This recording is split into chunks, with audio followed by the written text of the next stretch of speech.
It was about 30 years ago. Billy was hiding out in an abandoned farm near Stinking Springs. I threw in with the kid because the man I had sworn vengeance on was riding with Billy's enemies. But before I tell you why I want that sumbitch dead, let me tell you what happened that day. I was heading back to the hideout when suddenly I had this funny feeling. Funny, haha? No, Steve. The other kind of funny.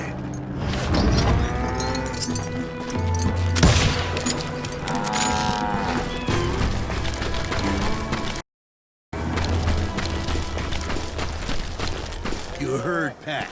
We need to stay here and keep an eye on the road. That's not fair. We're missing all the fun. I knew those two morons would never let me through. I had no choice. What the hell? Shoot that sumbitch!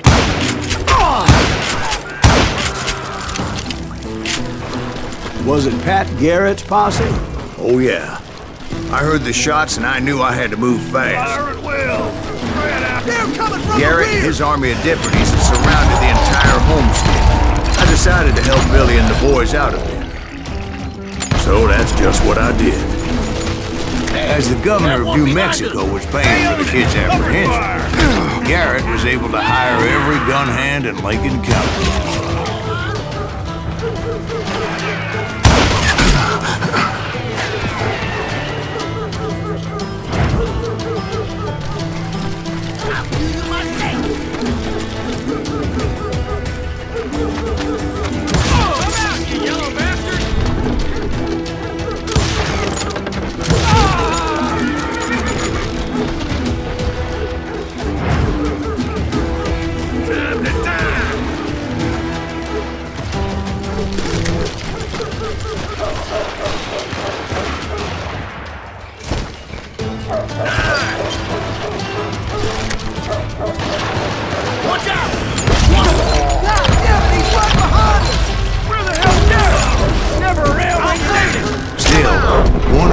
The water tower.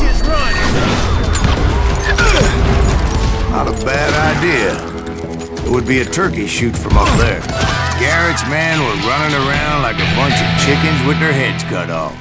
Luckily, these shooters Garrett hired weren't the sharpest tools in the shed.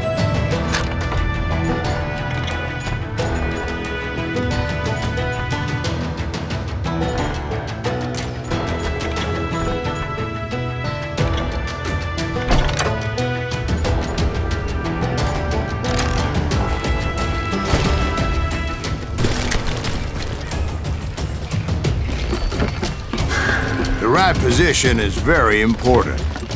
Personally, I prefer to be on top. Oh, you do you? Indeed, darling. But where was I? Oh, yeah.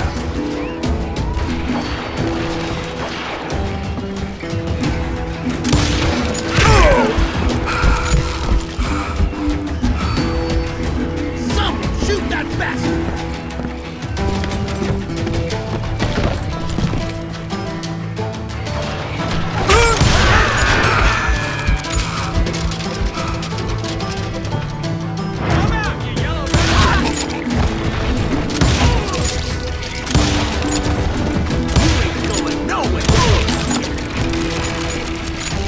A lot of them were saddle tramps or sod busters or drunken drifters looking to make a few bucks.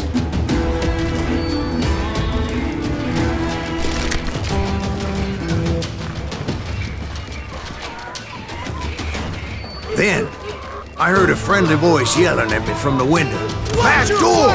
We'll cover you! We got you covered! Truth be told, things weren't much better behind the house.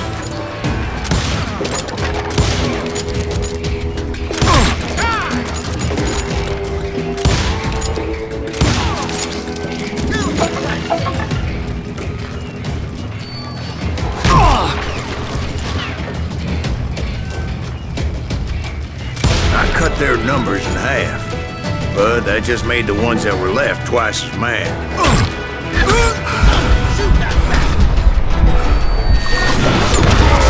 They made up for their lack of skill with a seemingly endless supply of ammo.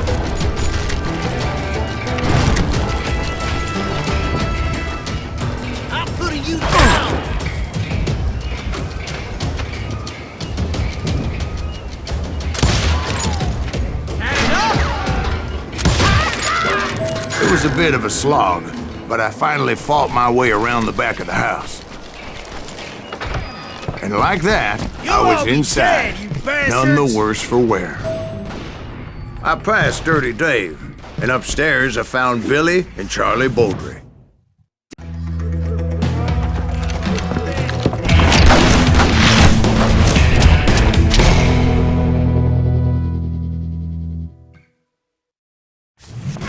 Billy looked at me and said, "About time, amigo! Grab a gun and get to the window!" Wait, so you were friends with Billy the Kid? Yeah, sort of. Where'd he come from? Anyway, we were surrounded by dozens of deputized shooters who wanted to do us harm.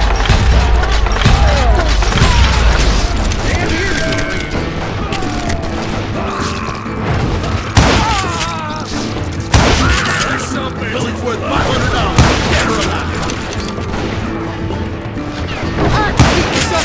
I'm telling you, Garrett's men were dropping like flies, but they just kept on coming.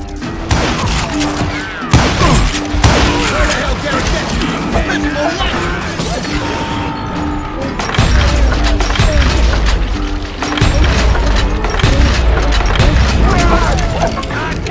That's when Charlie got hit. "They're catching us in a crossfire," shouted Billy. "Get to the other side!"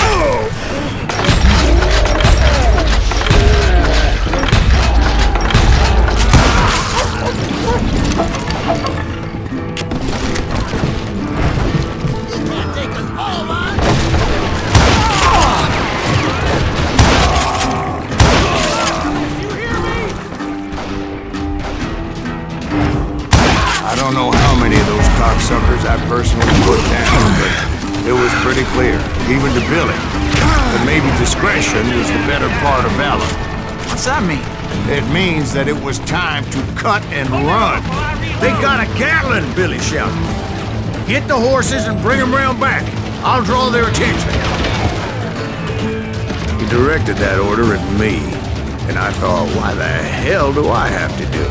But I went anyway. Dumbass that I was back then.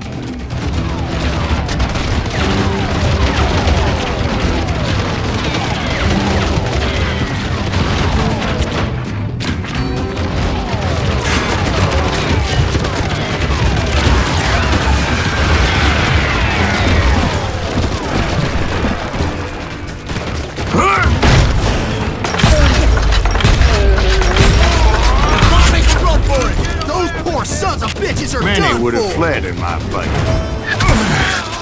But I had that false sense of invincibility that many young men have. Like Jack here. What are you saying, old man? Jack, he's just joshing with you now. Yeah, he better. Mr. Graves, please continue.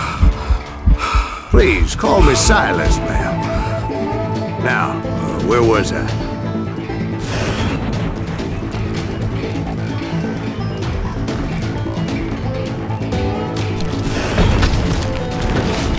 You can't get me.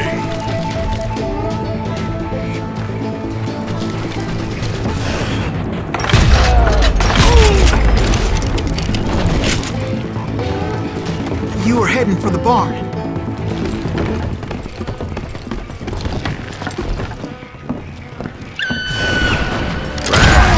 Making my way past a passing fallen foes. Sounds like Garrett hired a whole regiment of hired guns. Show yourself.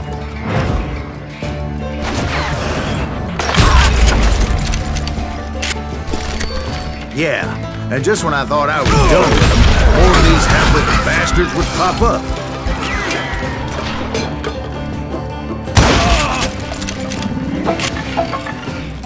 Finally, I had the stables within my reach.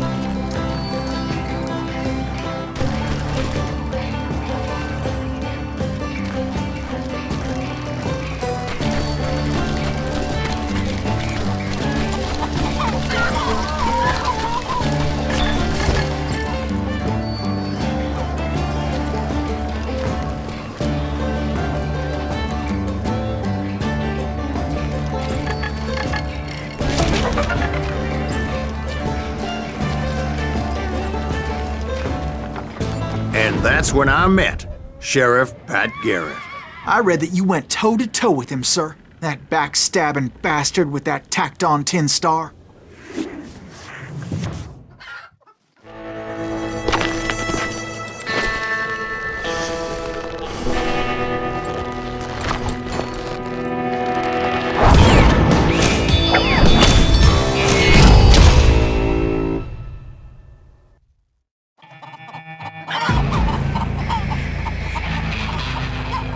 You challenged him to a showdown. You read that in a dime novel?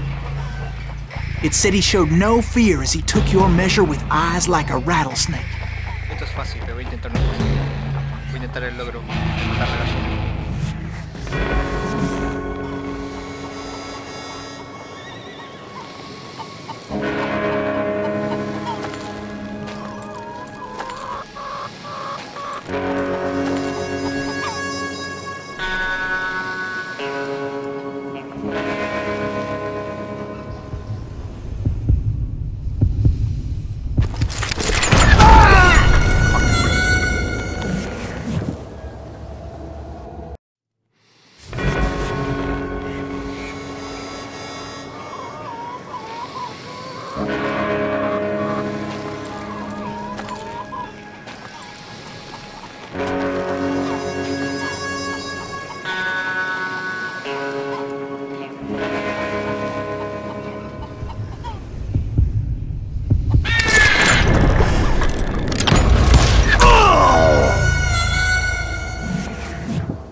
Killed him in a fair fight.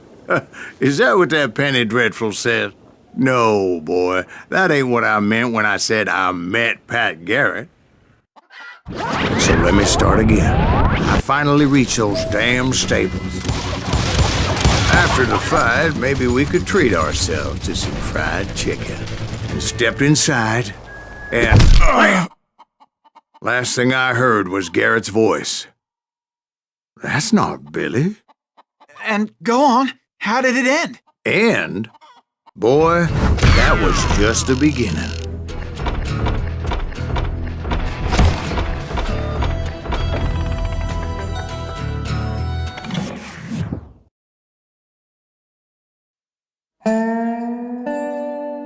So what happened? Did Garrett arrest you? Yeah, after I came to.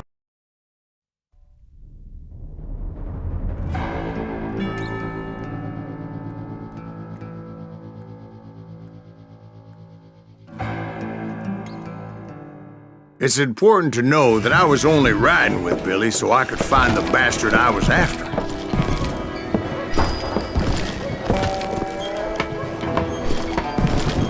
He was with John Kinney's gang, and they were sworn enemies of Billy's regulators. Why were you after him? I owed that son of a bitch a bullet for what he had done to me and mine. Instead, all I got for myself was a goddamn death sentence. Luckily, it was right around then that I heard Billy make his move. He shot Jim Bell and a few other guards as he made his getaway. Later, they wrote that some lady friend planted a pistol for him in the privy. What the papers didn't say is that Billy helped me escape, too.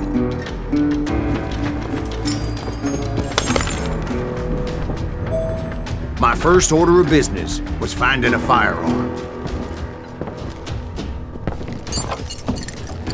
Luckily, I located Deputy Bob Ollinger's mean-ass shotgun.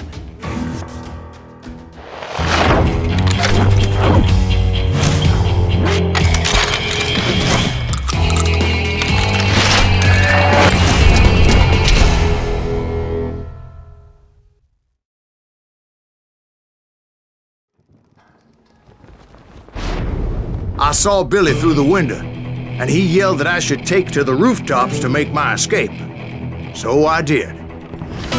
Anybody see Billy? Son of a bitch shot Jim Bell! Get back!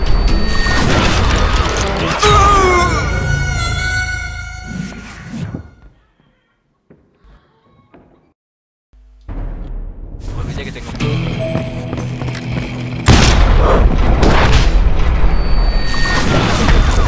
Hell yeah. That scatter gun was like a double-barreled howitzer. It could blow a man clear off his feet.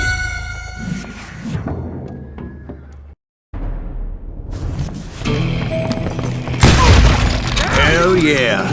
That scatter gun was like a double-barreled howitzer. It could blow a man clear off his feet. You hardly had to aim the damn thing. The kids escaped raised a huge ruckus.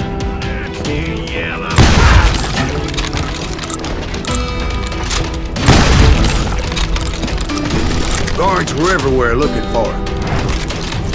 Can't let the kid get away!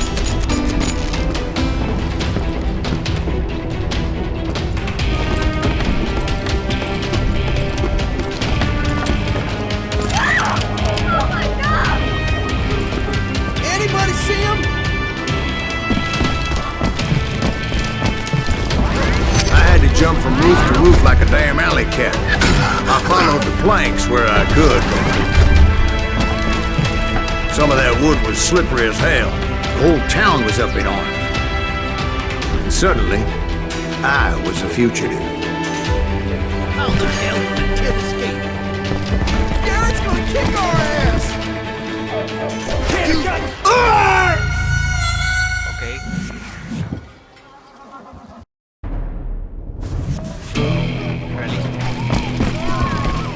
Realisto.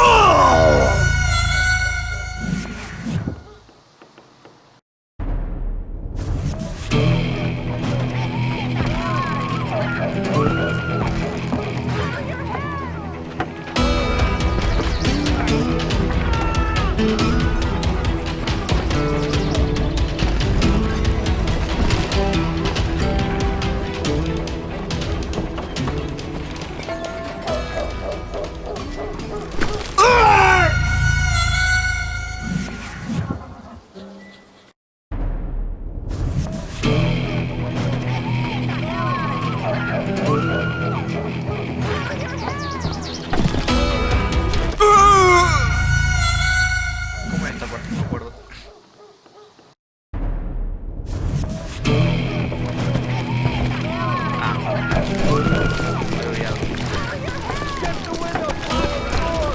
So that bastard you were after, what did he do? He did me and my family a grievous harm. But I knew if I was ever gonna find him, I would need to get my ever-loving ass out of there. I tried to be stealthy and sneak my way past. This town doesn't have a moment's peace. You! But hell, if they weren't all waiting for me. Apparently, some of them thought I was Billy. You hooligans can go to hell. I'm done with you!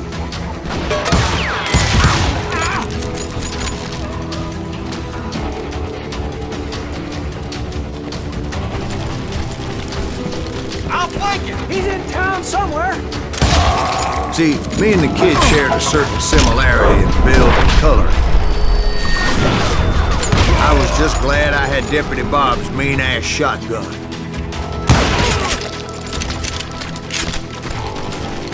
They're shooting in the street!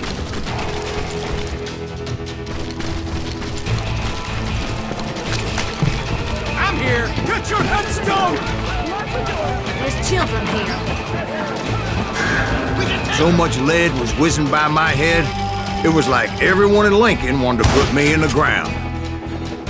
I knew I needed to find a horse. Though I never did have a great fondness for those four-legged grass eaters. Smelly, sweaty, ungrateful beasts. We prize them too high, if you ask me.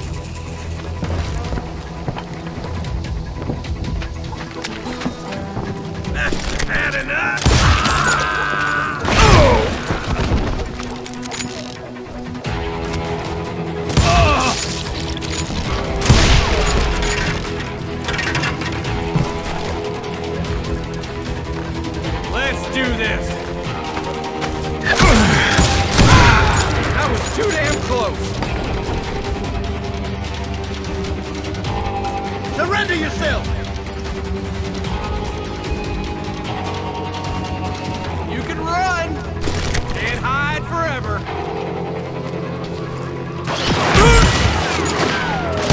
Get away with this.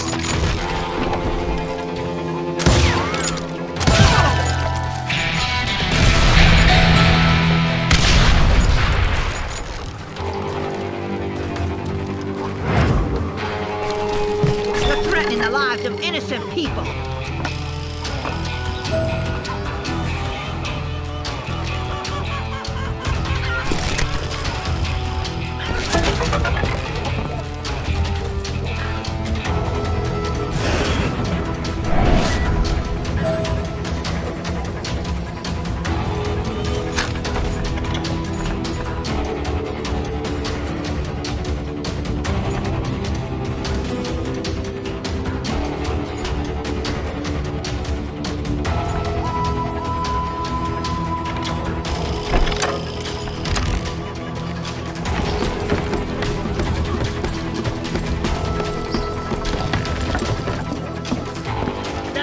Going to hell in a handbasket.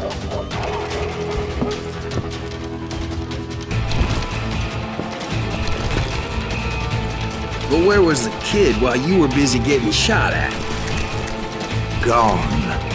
And that's when it occurred to me why Billy set me free.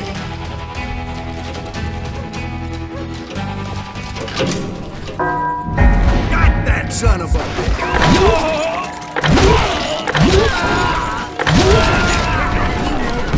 For decency? So I could be a hapless decoy and draw attention while he snuck out of town.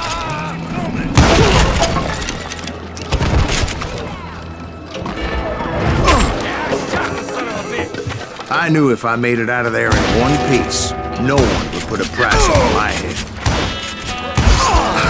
Because everybody in Lincoln would be dead? No, because they all thought I was Billy. And all that blame would fall on him. Meanwhile, Deputy Bob Ollinger was organizing a posse to put me down. He was already a mean son of a bitch, but he was doubly pissed that I stole his mean-ass shotgun. Anyway, it was me or them, and the only way forward led me straight to perdition. But the cards were dealt, and I had no choice but to play them.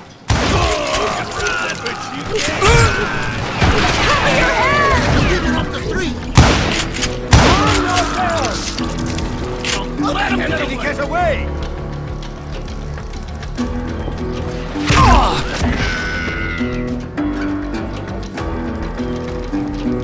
We're gonna be in deep shit when Pat gets back.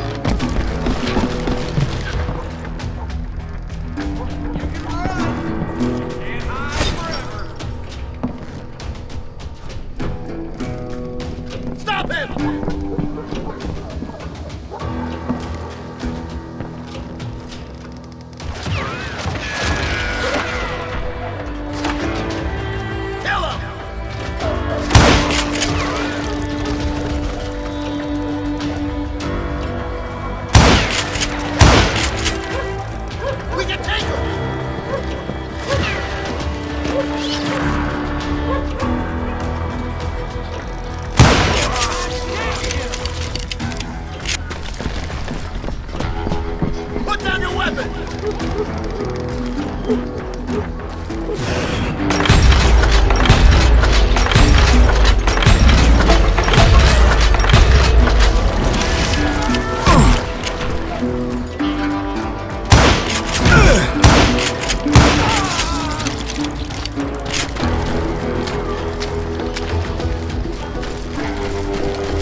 this.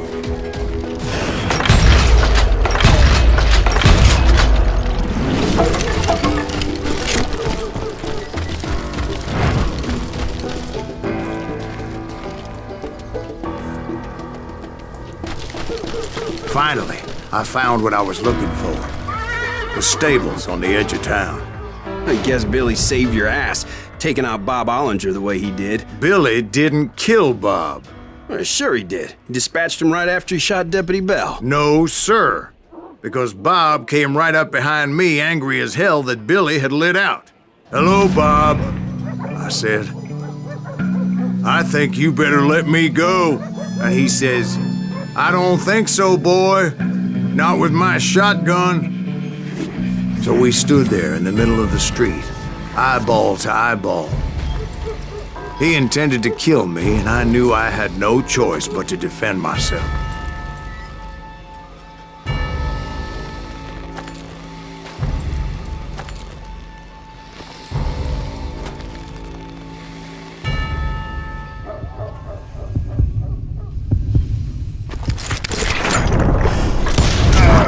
I killed him in a fair fight.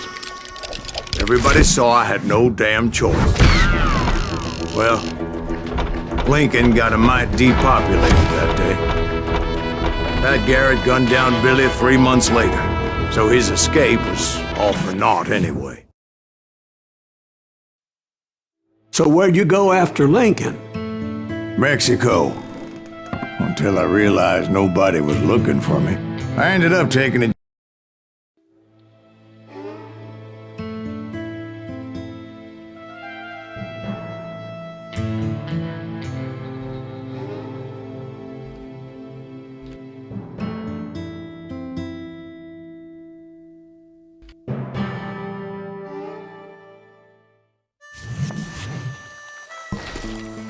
So was the bastard you were after now riding with the cowboys? Roscoe Bob Bryant was his name. Oh. But no, this time it was a different bastard I was after. The aforementioned Mr. Ringo. And yes, he was working for Old Man Clown. I came upon them robbing a stagecoach, which wasn't surprising, being they were such murderous thieves and bastards. The bandits wore red scarves, so I knew they worked for the old man. Over there! There! I did my best to help those poor passengers.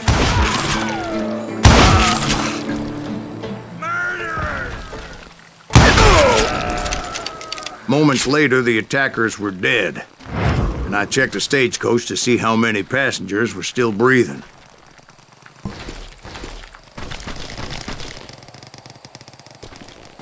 None. It was then I wondered if the rocks weren't hiding more bandits. Was that all of them? Or did I just hit the rear guard? I quickly got my answer. They attacked from on high like Apaches often do.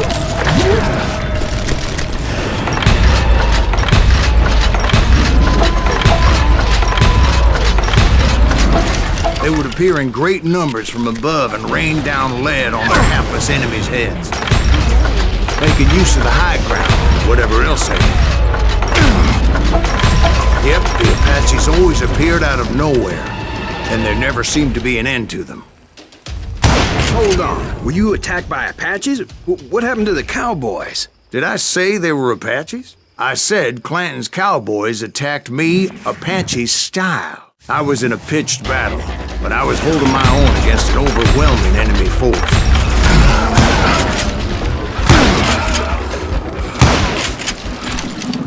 See, at the time, I was still pretty green, but often blunder into regrettable situations.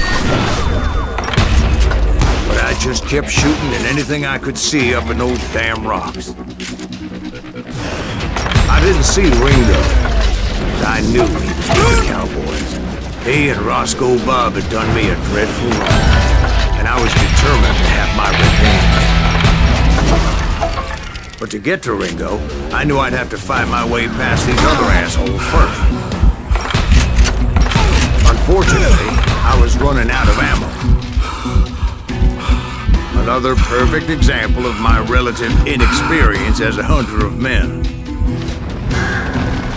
I immediately knew that a tactical retreat was called for, as my vengeful fury was much less impressive without the bullets to back it up.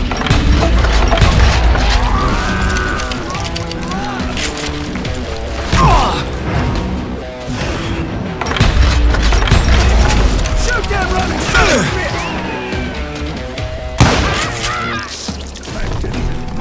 bitch! Finally, they managed to corner me. Trapped as I was, the odds of my survival seemed pretty slim.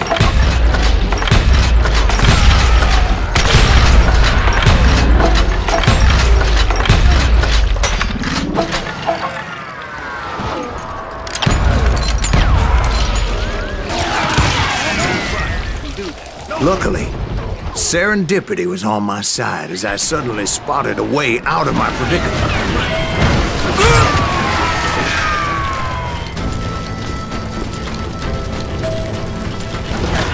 I ran ahead as if the devil himself was after me. Bullets were whizzing by my ears, but I wasn't about to roll over and die. I just kept running like there was no tomorrow. Because there wouldn't be if Clanton and his men caught up with me. As I was scurrying around those caves, I thought, what was I thinking? Going up against a gang like this?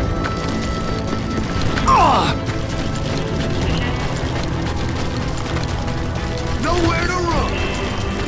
I just kept running, not knowing where the hell I was going.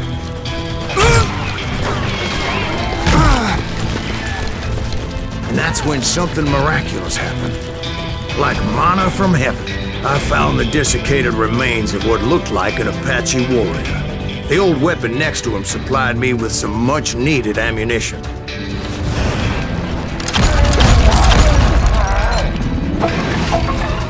Bat Masterson once told me it was more important to be lucky than good, and he would know.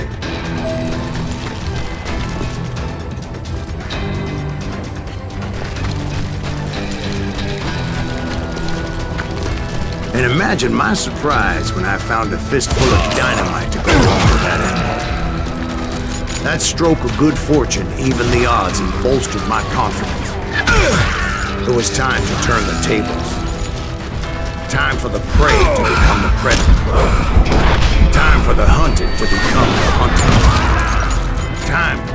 All right, Jesus, we get it. They were right where you wanted them. That's right, Jack.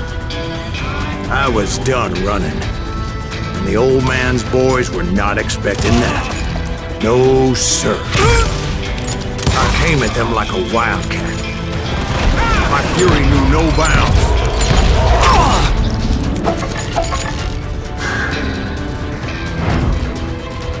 It was finally time for that old man to pay for his sins.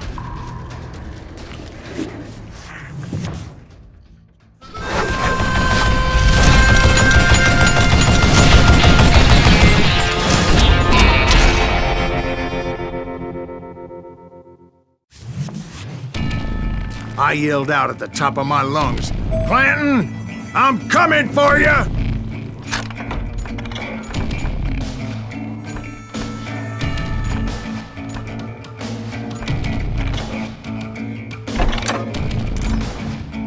A little stealth might have made more sense, to be perfectly honest. Because that old fool had a Gatling gun and enough bullets to last him till kingdom come. But I knew I could not let that deter me. Not if I was to find and kill Ringo. I needed to get that old man off that gun.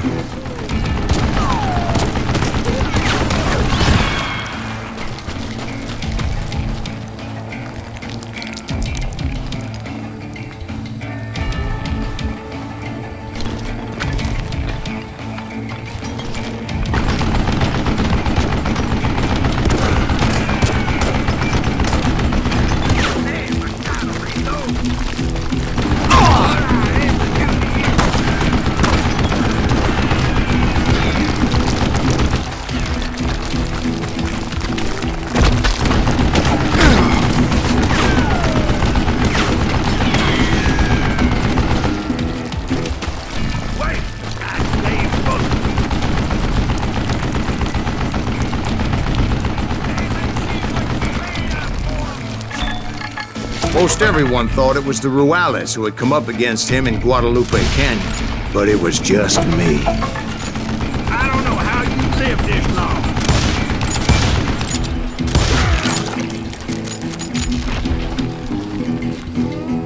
Look at you, you yellow belly hot sapsucker!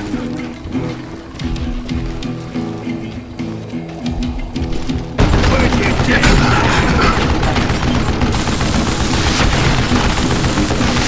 what a piece of crap! You one stupid zombie!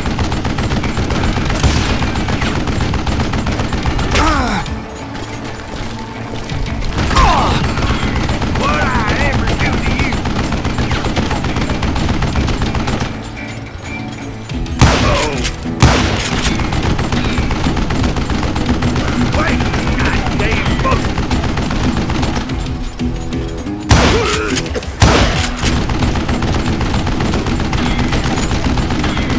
I don't know how you lived this long.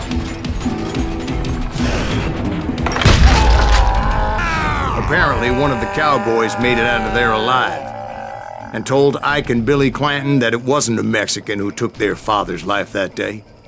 They just assumed it was one of the Earps, and that little misunderstanding eventually led to that legendary gunfight at the OK Corral.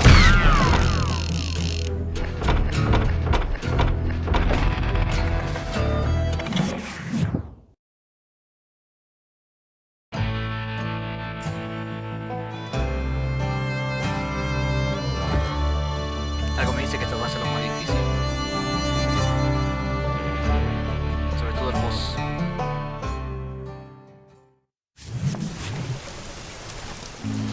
A few weeks after that dust-up at the OK Corral, I was still after Johnny Ringo. I had tracked him and the cowboys to their hideout at a sawmill, and they were loaded for bear. So, what exactly did Johnny Ringo do to piss you off? Well, him and that other bastard. Roscoe Bob Bryant? Yep. They both deserve to die, and I promise I'll tell you why. But first I need to tell you about the cowboys' new boss, Curly Bill Brocious. Herb's coming! Get ready, boys.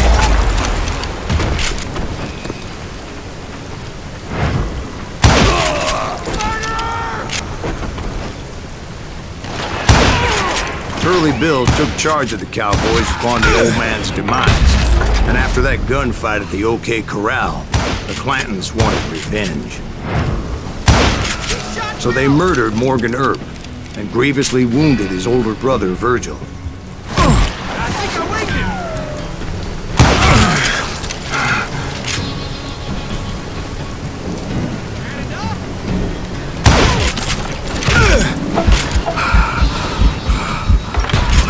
Wyatt and Doc went on what became known as the Vendetta Ride, hunting those outlaws down. So when I showed up, that's who they thought I was.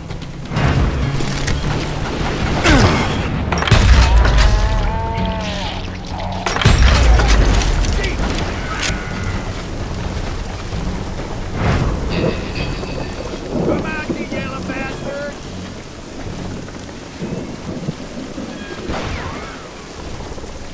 That's it for you!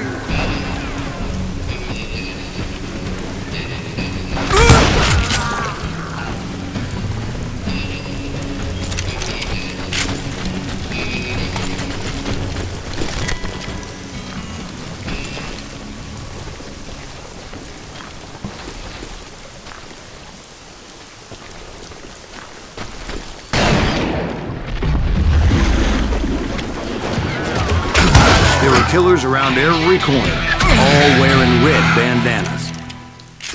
That's how the cowboys identified each other. And I was beginning to wish I had one myself.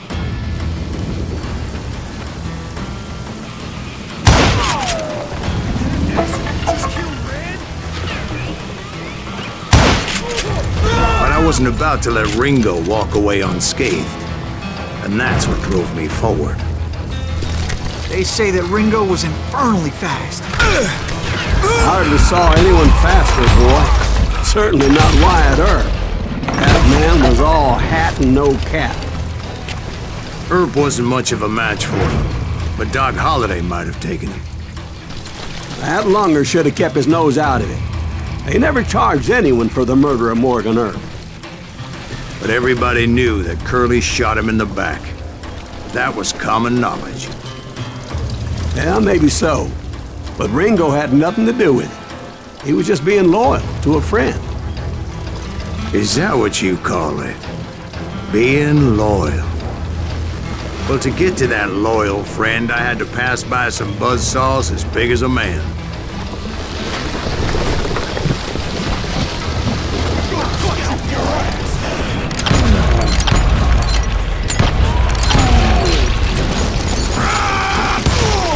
Excuse me, sir. I have a question. What's that, Dwight? After old man Clanton died, why didn't his son take over the Cowboys?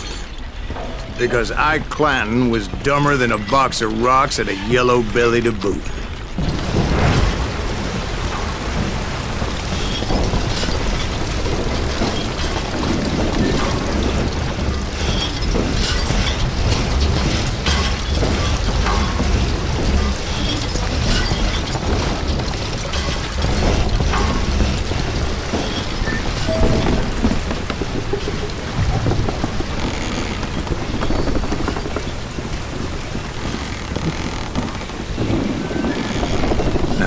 Where was I? Taking down the entire cowboy gang single-handed. Indeed I was, Jack.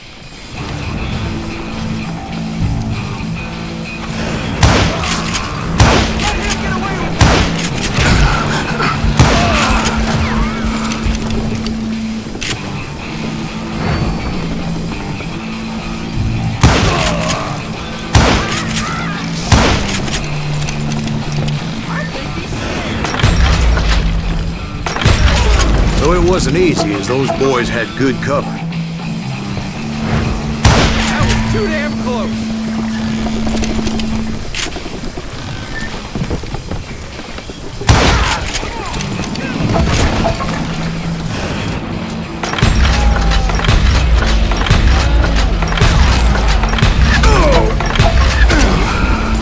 Show 'em how to die!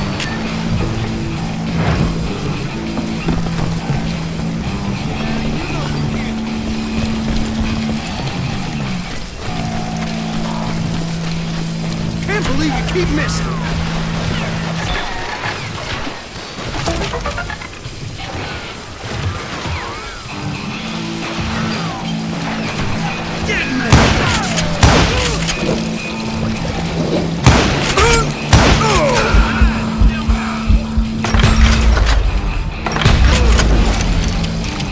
That's right!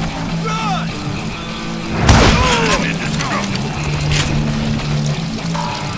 You don't need it, Jack.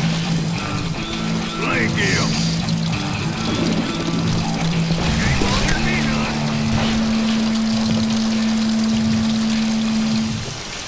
You come out and I will. Oh, fuck that son of a bitch. Keep shooting. I don't mind.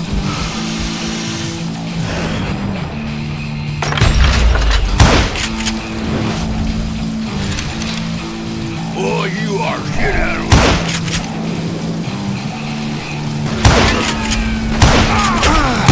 Death is too good for 'em.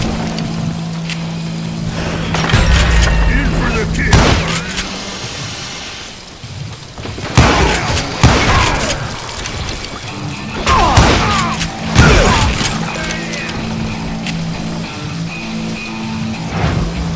Die, damn it!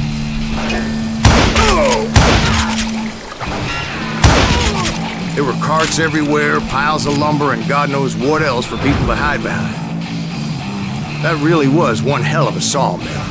Quite an impressive operation.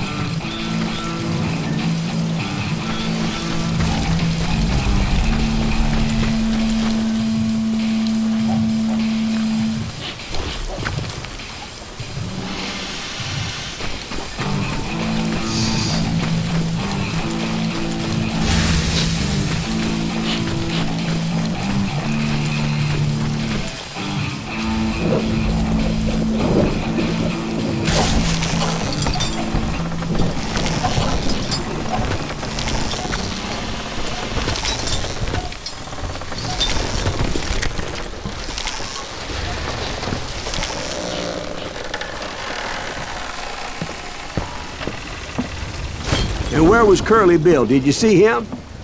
I'm about to get to that, Ben. Patience. I'm painting a picture here. There was this beautiful waterfall and a crystal clear stream that led to a verdant valley that was truly...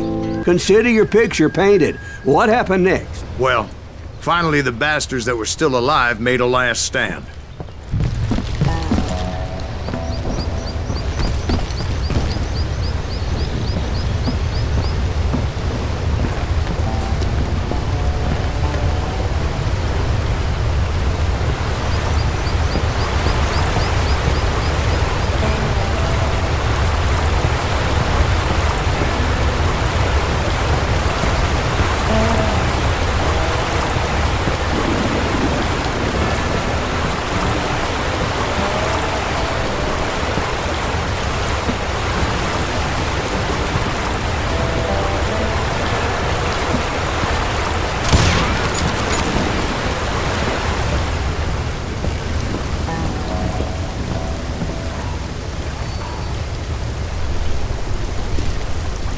Curly Bill, Johnny Ringo, and his compadres took off into the lumber yard, and I followed after.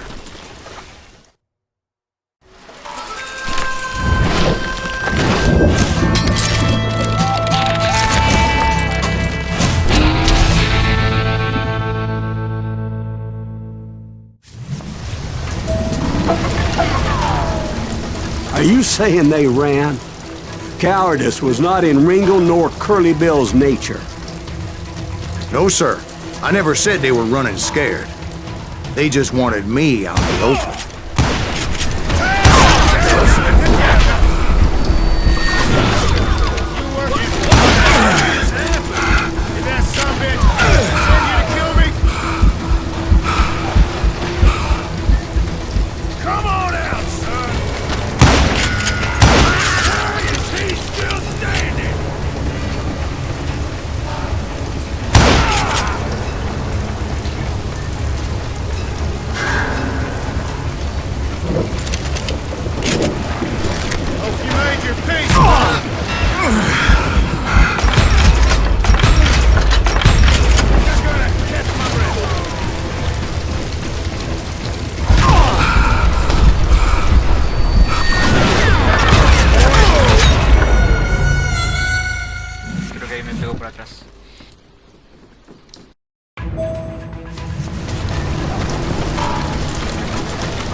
Ambrosius gave me no choice but to take his life.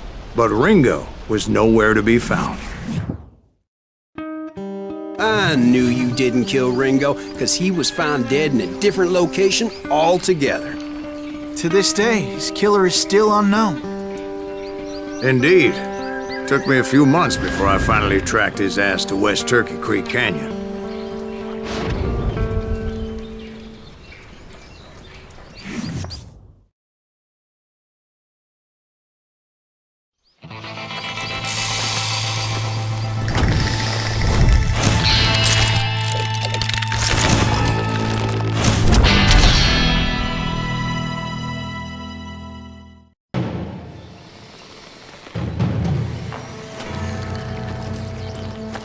That's incredible, sir. I always thought that Doc Holliday was the one that killed him.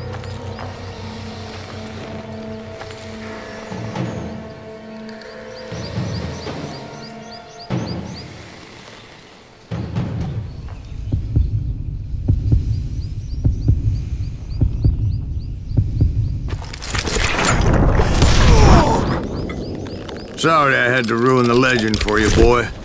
But the legend ain't always true. Doc Holliday had nothing to do with the death of Johnny Ringo.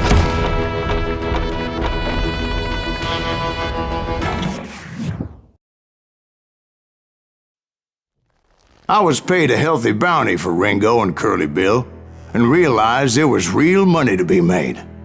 That's why I went after Henry.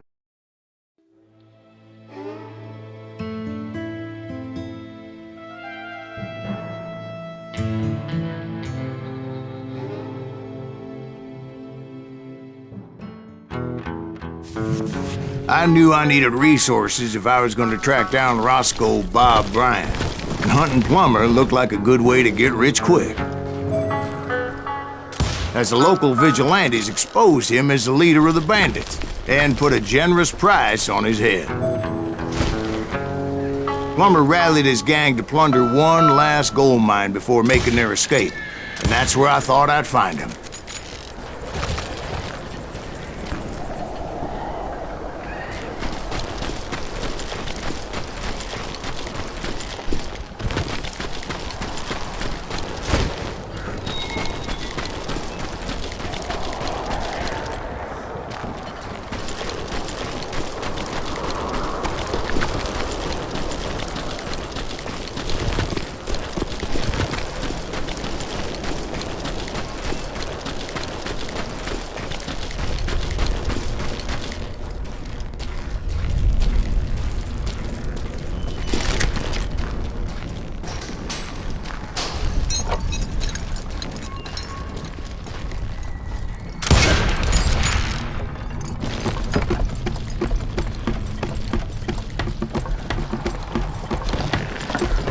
Yeah? Who the hell is that then? Don't let him get us!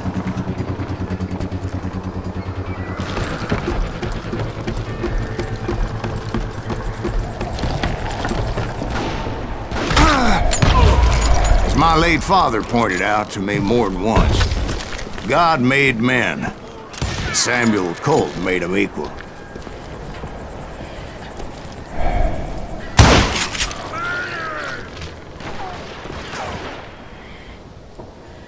I do not deserve to die like this!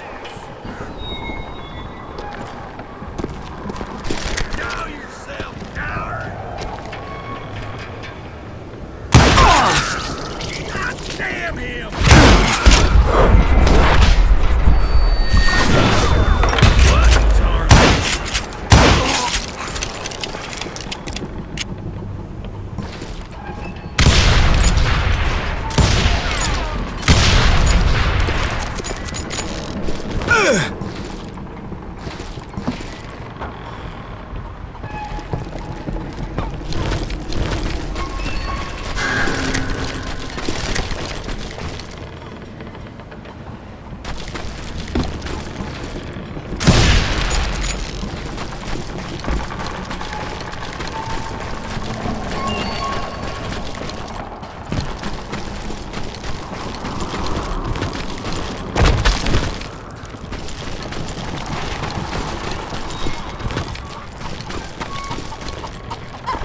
I knew that dynamite wasn't mine, so I decided the polite thing would be to return it.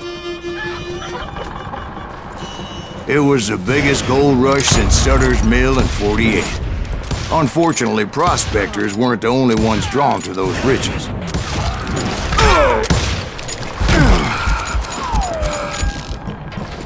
This is our gold now. There were thieves and killers, robbing travelers and hijacking gold ships. Like those that ran with Plummer. Some were just regular folks I knew from town, drawn by greed and easy pickings. Charlie Crow, the blacksmith. James, who worked in the stable. Sam and Jeremiah Barber, the butcher's sons. Ordinary citizens who lived a double life. Stealing and thieving and murdering their neighbors. Of course, the rest were veterans of the Civil War. Stone-cold killers trained on the bloody fields of Shiloh and Antietam. Plummer had a lot of men on his payroll. A hell of a lot. That son of a bitch pretended to protect the public with one hand while stealing them blind with the other. He set up a defensive perimeter which I had no idea how to breach.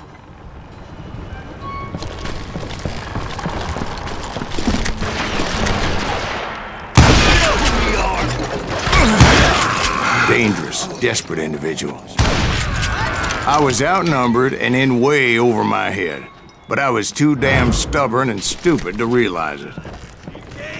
They must have thought I was touched.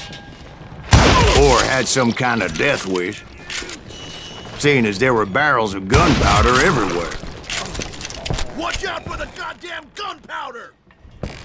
One stray bullet, one stray spark, and I'd be blown to hell and gone. I thought I was some kind of hero.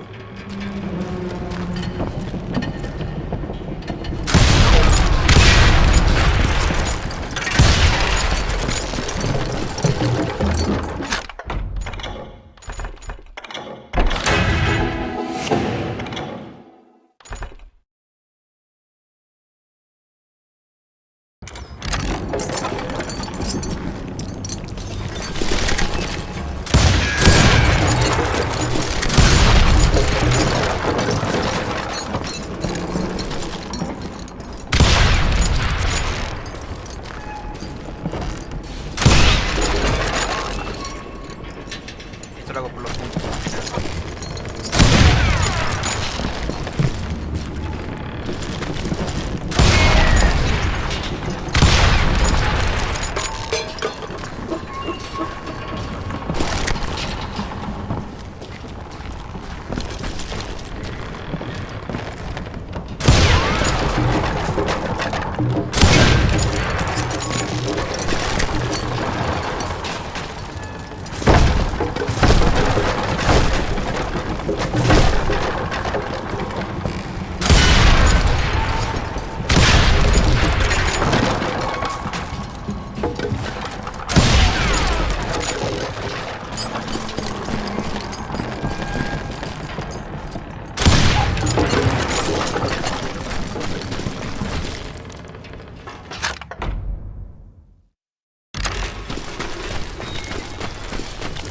I finally made it past and headed on to meet my destiny. But first, I had something I needed to figure out. I had a few ideas on how to get into that mine, but once I made my decision, I knew there was no turning back. So my first thought was to enter the nearest mine portal. I saw an entrance. Made sense. It was the quickest way in, but that also made it more dangerous, as there would undoubtedly be enemy pickets posted along the way.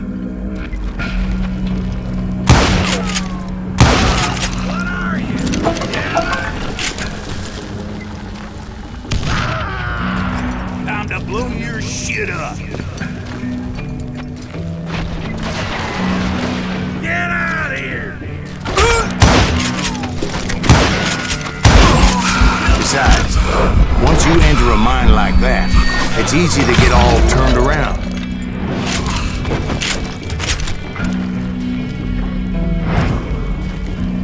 And that confusing maze of corridors wouldn't even be the worst of it.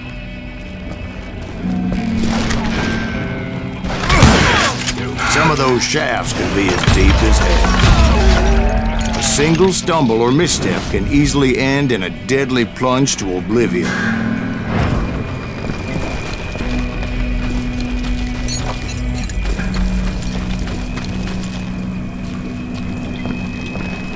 I'm here.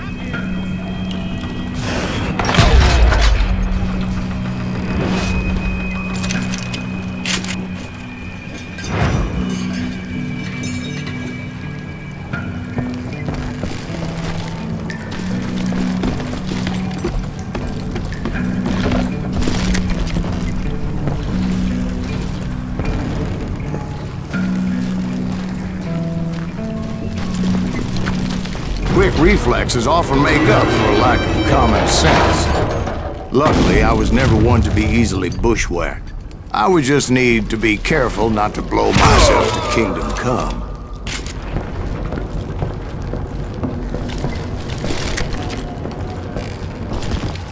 With all that gunpowder and dynamite everywhere, a body has to know what he's shooting.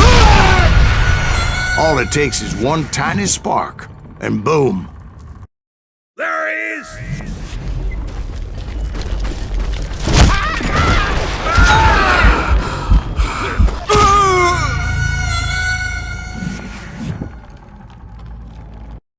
Surprise!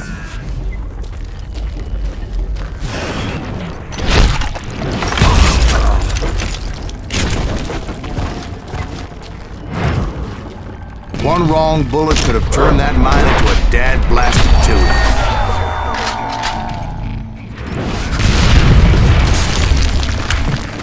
I freely admit that my plan of attack was not just moronic, but clearly insane.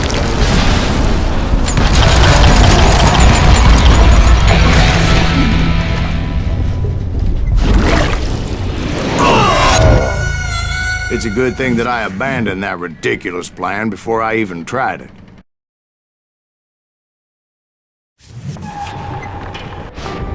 Instead, I spotted a ladder, a way into the mine from the opposite side.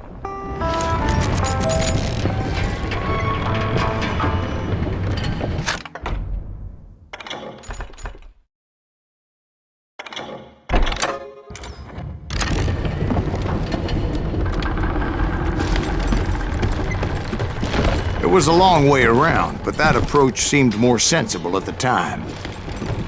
Of course, being I had a problem with heights, that scaffolding scared the bejesus out of me. Climbing down that ladder required some caution, because even though I had a younger man's reflexes, no man can dodge a damn bullet while climbing down a rickety ladder. I was determined not to give up, however. That Sheriff Plummer seemed quite the despicable character. When the vigilantes discovered what the sheriff was up to, people were outraged. That 10,000 they put on his head would go a long way to helping me find the involved. And I had made it my mission to settle that score from hell or high water.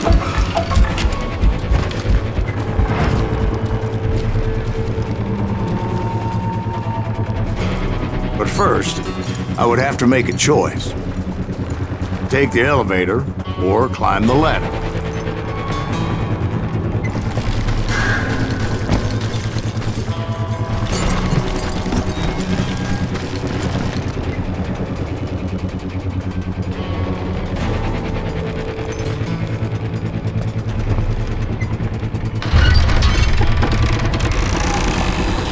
I picked the more convenient and more dangerous route.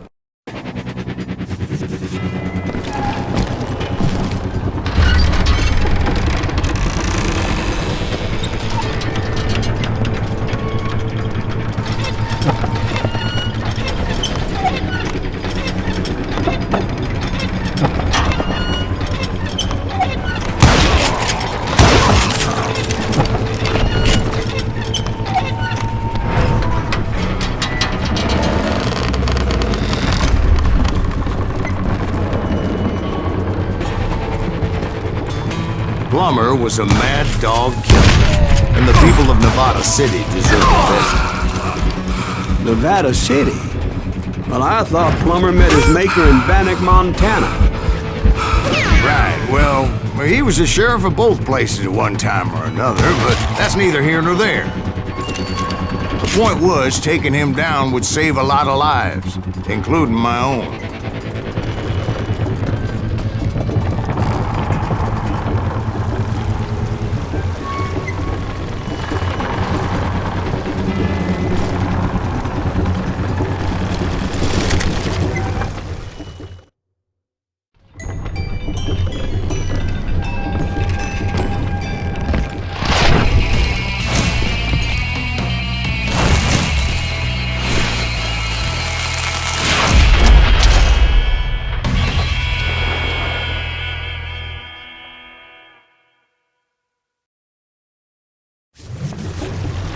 They're gonna need a dustpan to pick you! This day is just getting worse and worse for you! Hey! Henry Plummer was clearly unhinged, and I could see right away that this was gonna take some doing.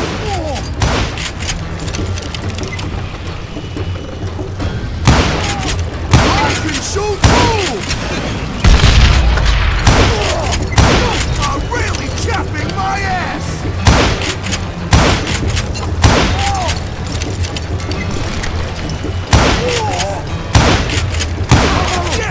I need some help here! Come on, boys! Take this cocksucker out!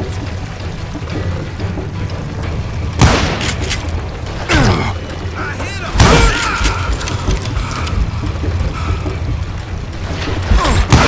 Brother, I'm gonna make you pay for that! I can kill you with either hand!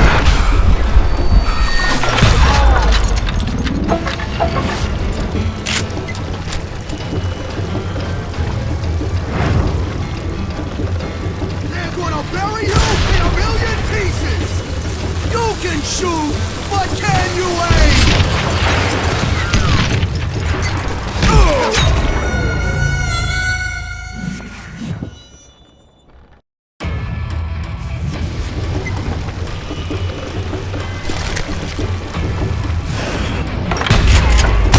Take this, you son of a bitch! Bastard! You are taking me! They're gonna need a dustpan to pick you up! You ain't beefing me! Lucky shot!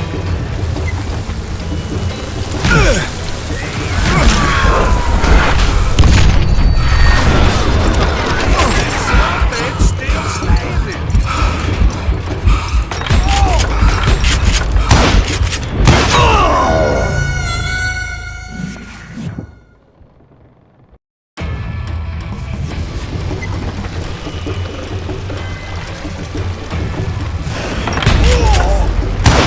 They're gonna bury you in a million pieces!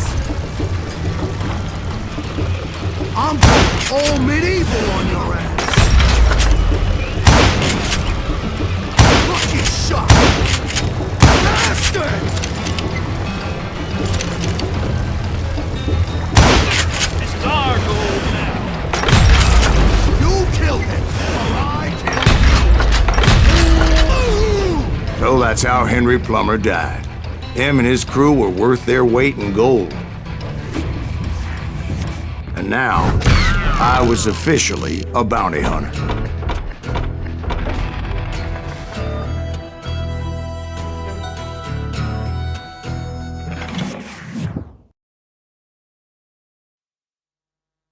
So, did you finally go after that Bob feller? Well, I heard word he was in Kansas with John Wesley Hardin. So that's where I went.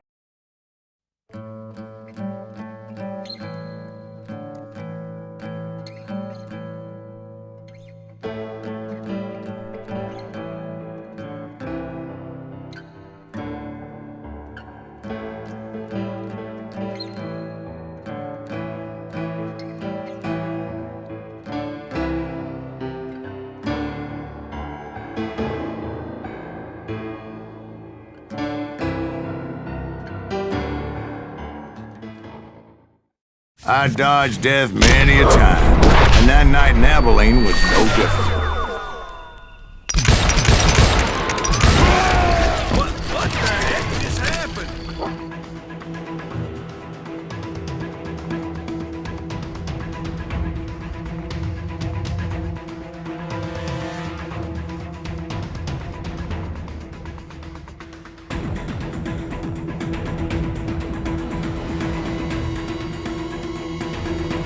Ahí vengo, un segundito.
God damn him!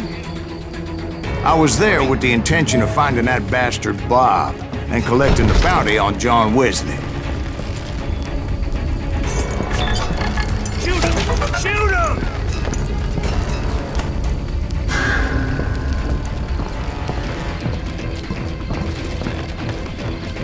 Can't get a good shot at him.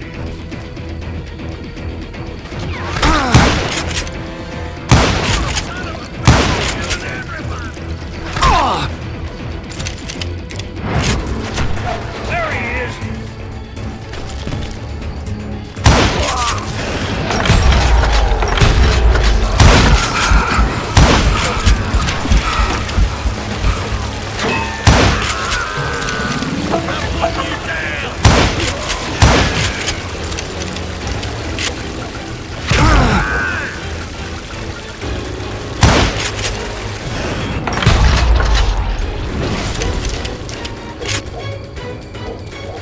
I thought the Texas Rangers got hardened. Yeah, that's what they want you to believe. It was coldin' a witch's tit and a brass bra that night as I fought my way past his loyal compadres to the very same saloon we're sitting in today. Look around and imagine this place painted in blood. Hardin was waiting for me, and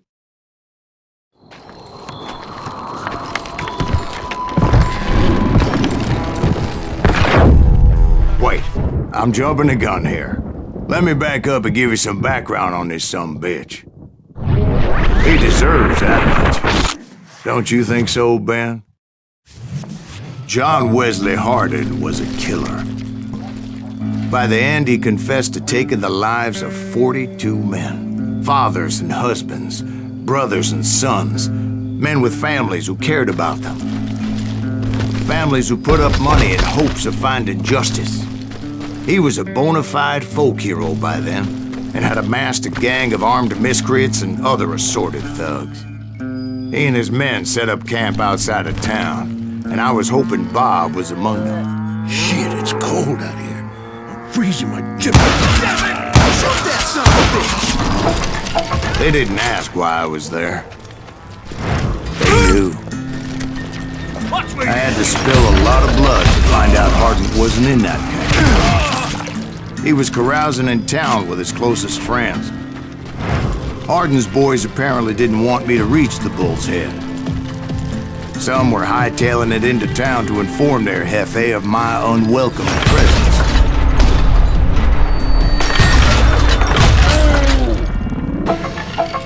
You'll have to do everything.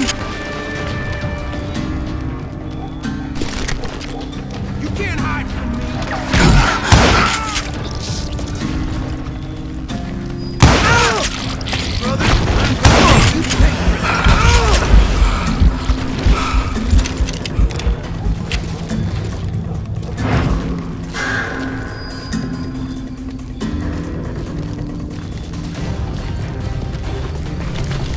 Tell Hardin someone's coming for him. Stop that son of a bitch! Let the boys know we got another law dog.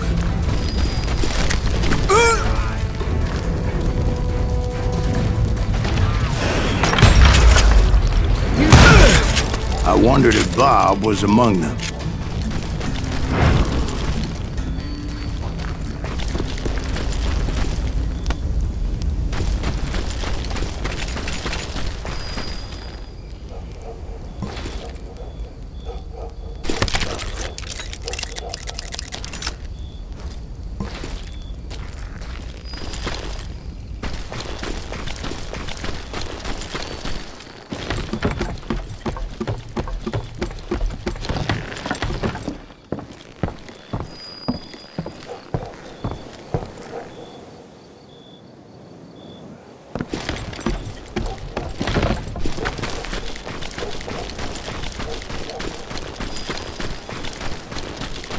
And I steeled myself for the fight ahead.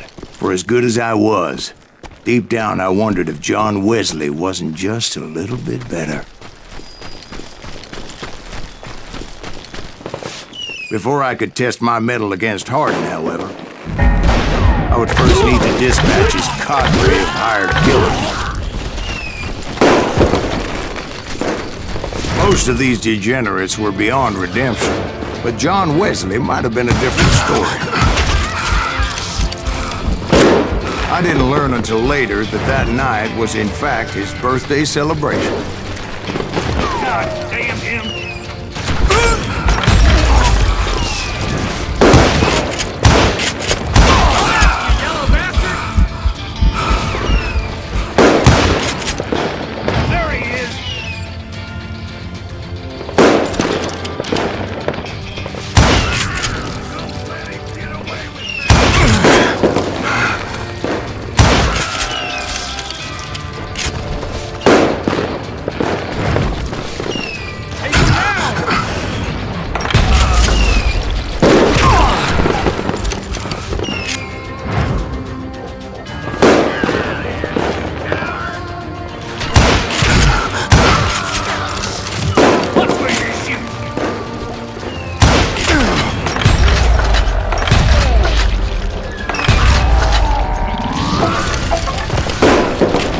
I think I already mentioned that I found Hardin in this very saloon.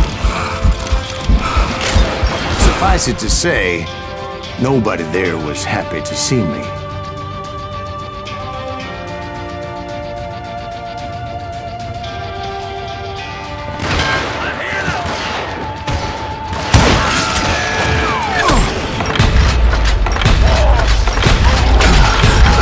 In fact, I felt a certain hostility.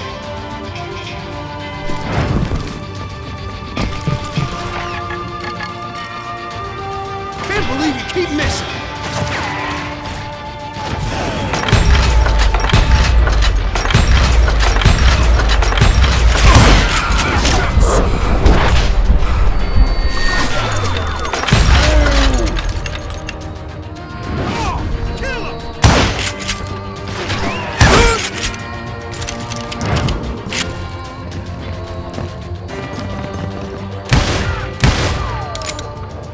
Yeah, you know you can't beat me.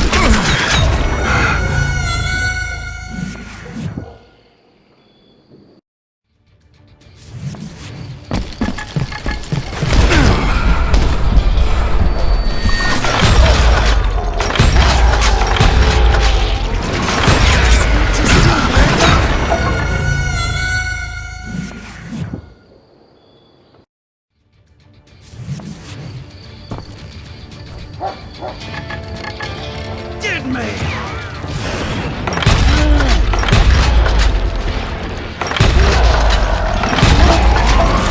Brother, I'm gonna pay for that.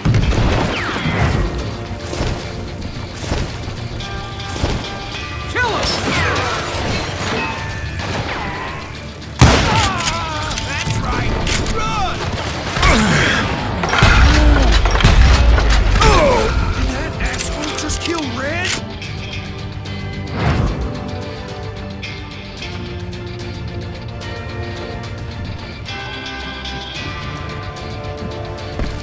I can kill you with either hand!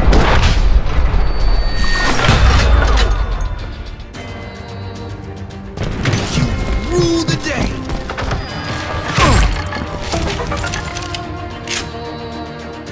Hide, you really liver bitch! I was disappointed that neither Bob nor John Wesley were among the dead. But that was short-lived, as a moment later I was facing down the fastest gun in the West.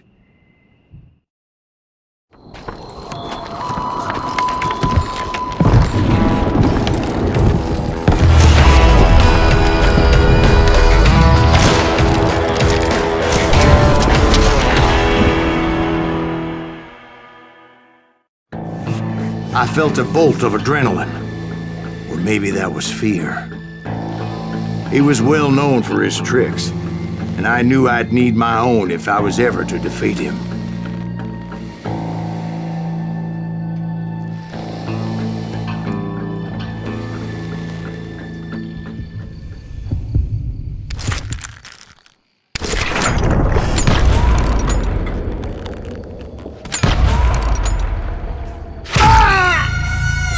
No, wait! He didn't hit me then. I'm sure of it.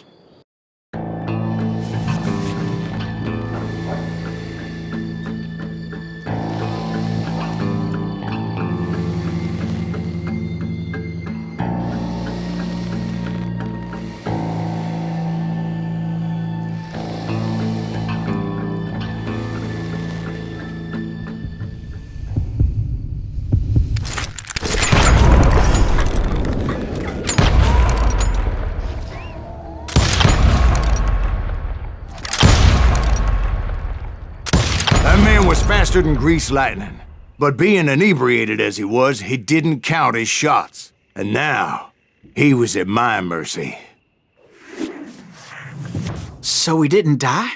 No, I sent him to prison. Years later, after he was free, some restless Avenger took his life. Shot him in the back at a saloon just like this one. Anybody up for another beer? Ben?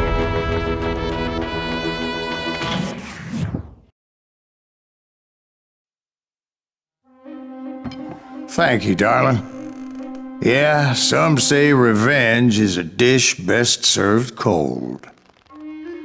So whatever happened to that Bob guy you were after? Personally, I'd like to hear some of your other adventures. Like, I don't know, did you ever go toe-to-toe with a red man?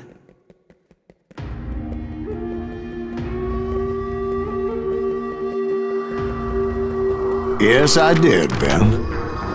I remember once I was after this renegade Apache, Grey Wolf.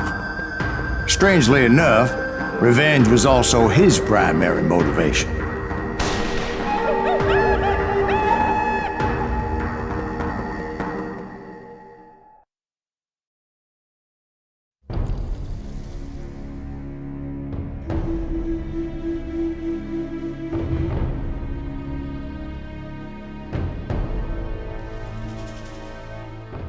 A bounty was put on Grey Wolf's head, and that's how I came to hunt him in the mountains. Mountains so high they tickled the nether regions of heaven.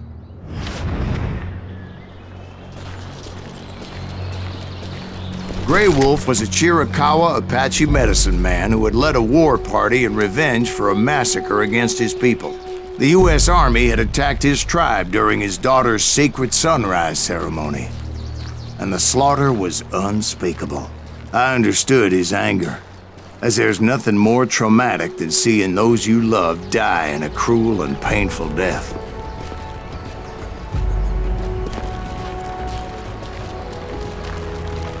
Right from the beginning, I couldn't shake the feeling that Grey Wolf was watching my every move.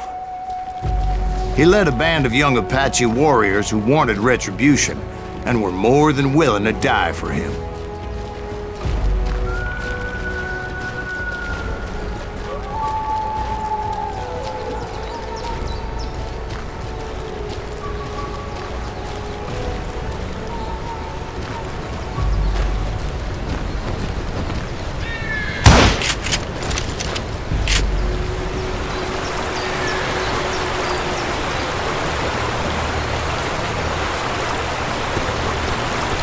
They saw me before I saw them.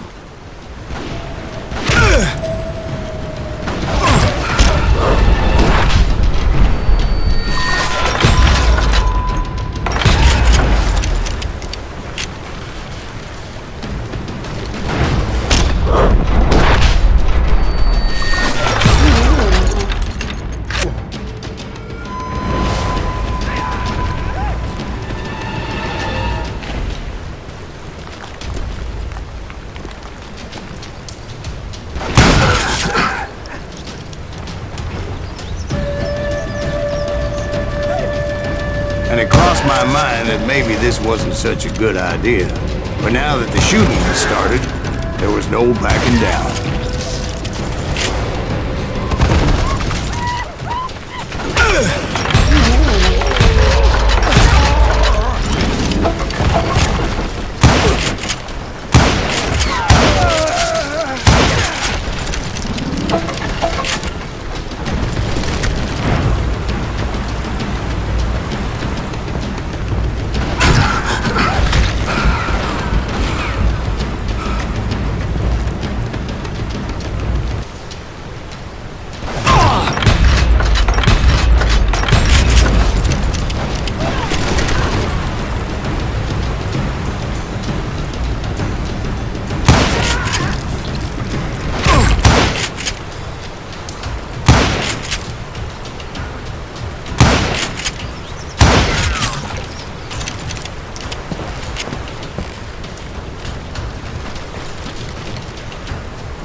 It was rugged country, the winter home of the Chiricahuas, and that's why they had retreated there.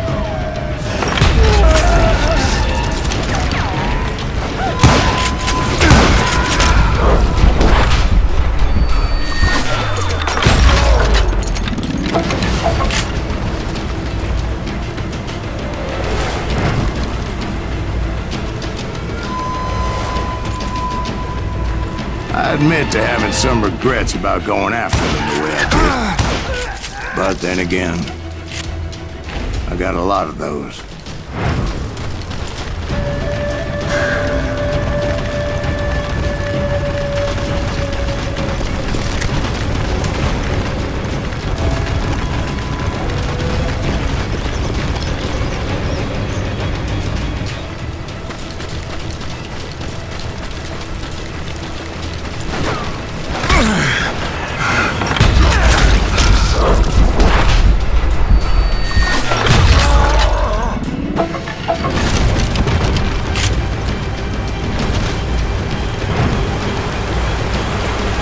Did you find Grey Wolf? Not at that moment, but I did find the entrance to their hideout.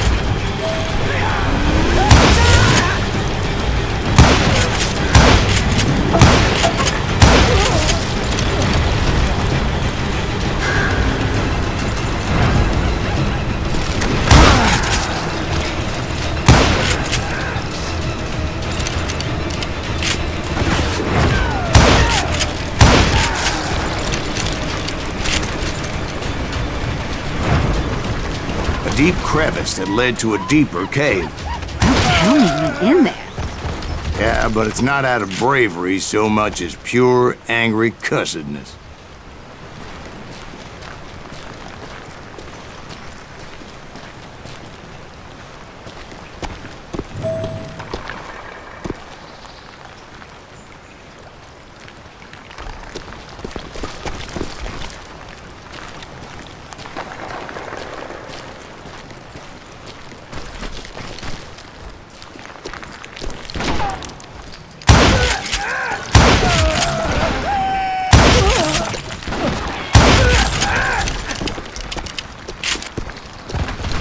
See, back then, I had a stubborn streak a mile wide, and I wasn't about to back down.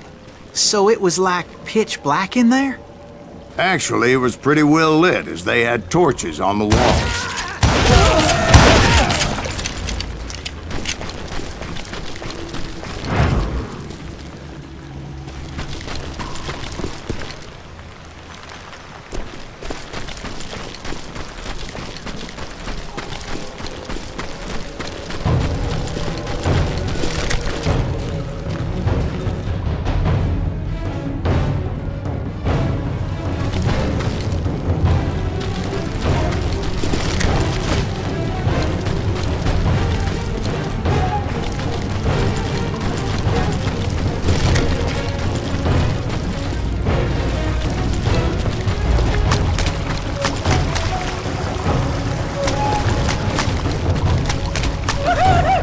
How big was this cave? Big as hell, Ben. Chiricahua had hid out there during the Indian Wars.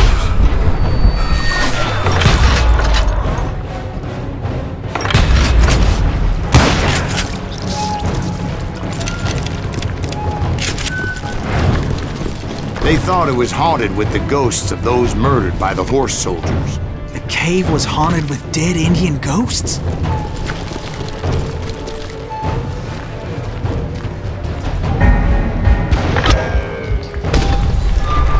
To be honest, I was more concerned with the live ones than the dead ones.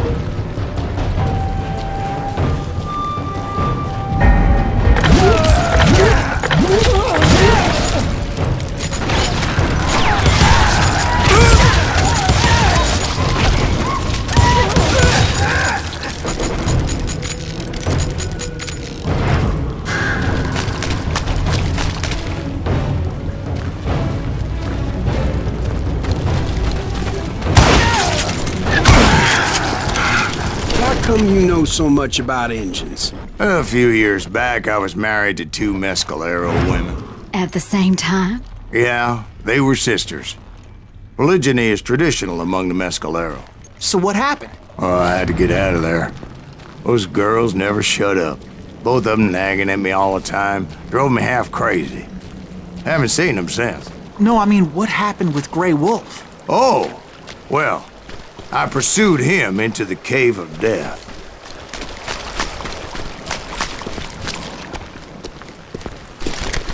I came upon this flooded grotto, and that's when I saw him.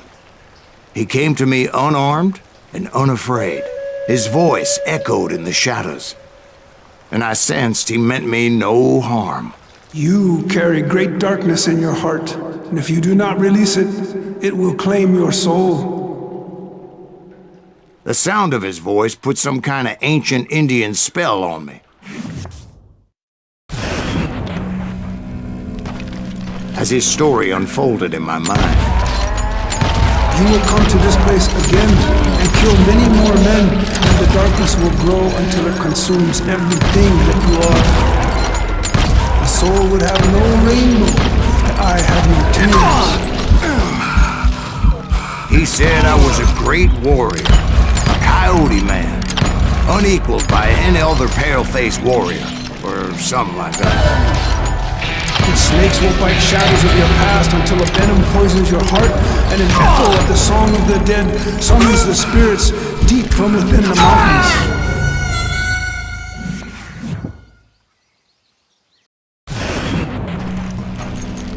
As his story unfolded in my mind, you will come to this place again and kill many more men, and the darkness will grow until it consumes everything that you are. The soul would have no rainbow if the eye had no tears. He said I was a great warrior, a coyote man, unequaled by any other pale-faced warrior, or something like that. The snakes will bite shadows of your past until a venom poisons your heart, and an echo of the song of the dead summons the spirits deep from within the mountains. I didn't quite get what he was saying, but there was definitely snakes. And indeed, his warriors surrounded me and attacked me like hungry wolverines.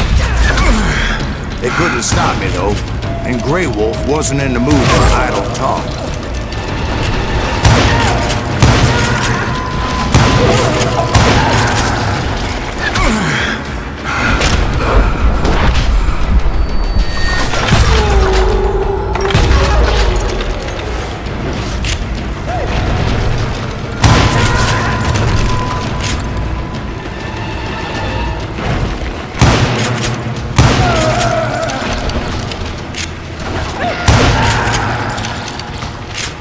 I swear I couldn't see any way out of this trap. But suddenly, one just appeared. Kind of like a miracle.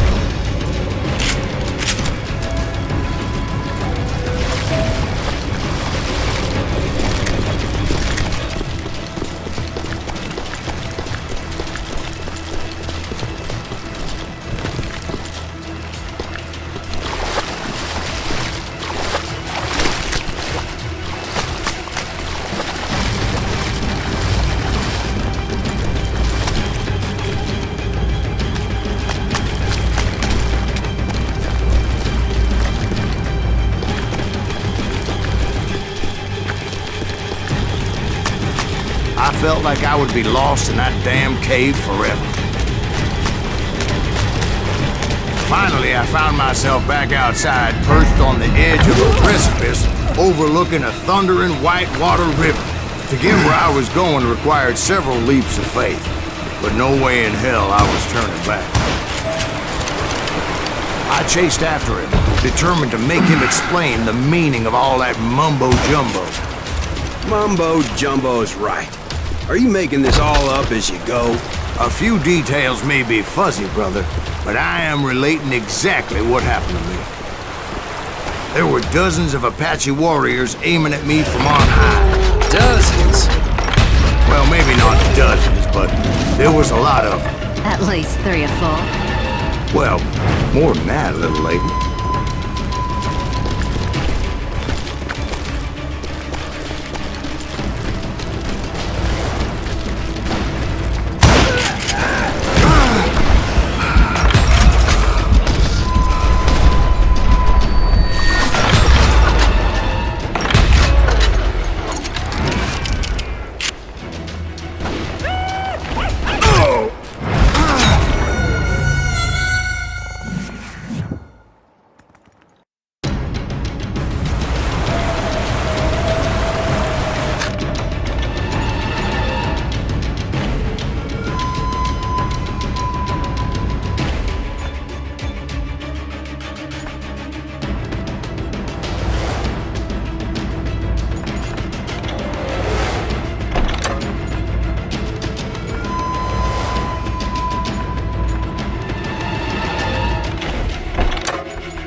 I had a steep climb up creek ahead of me and scrambled up those rocks like a mountain goat. I was determined to locate Grey Wolf and find out exactly what the hell he was trying to tell me. And wouldn't you know it, that crafty son of a bitch led me right into a trap. What kind of trap? Well, son, there had to be at least 100 Apaches surrounding me. 100? God be my witness. Oh, come on. Who you kidding? Hey, I believe you. Come on, tell us how it ended. All right, but I'm not gonna drag this out. Where were we? You were surrounded by 100 Apache warriors. Well, I didn't take the time to count them exactly, but there were a lot of them.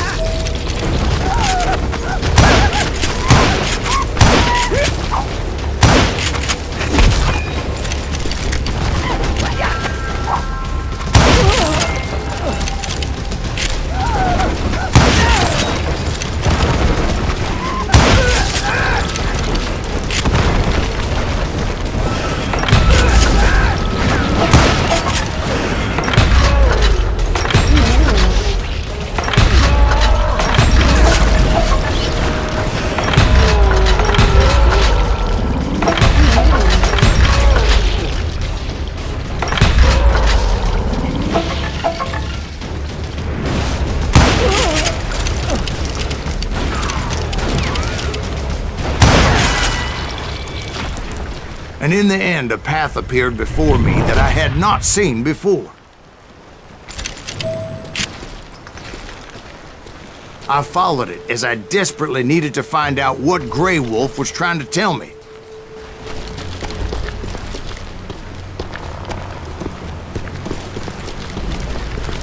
But it was like that son-of-a-bitch disappeared into thin air.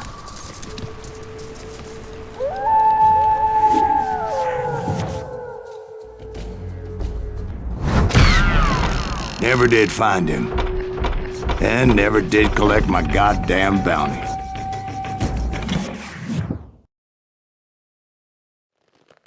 Thank you, darling. It's interesting how the truth can sometimes seem, might malleable, depending upon your point of view. Like how those dime novels make you out to be something you're not?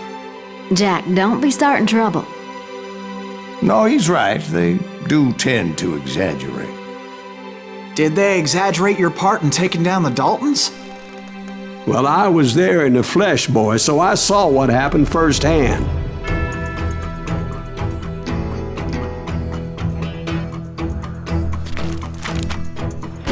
Those Daltons were lawmen once, before they all went bad, robbing banks and trains clear across the territory.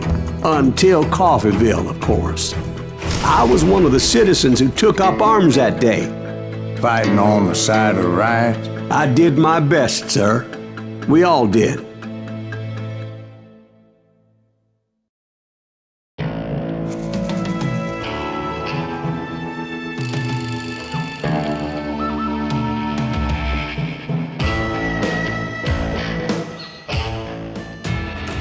It was early morning. One of my friends was a local gunsmith, and he handed out firearms to anybody who'd take one. You see, the Daltons got it in their heads to rob 2 banks at the same time.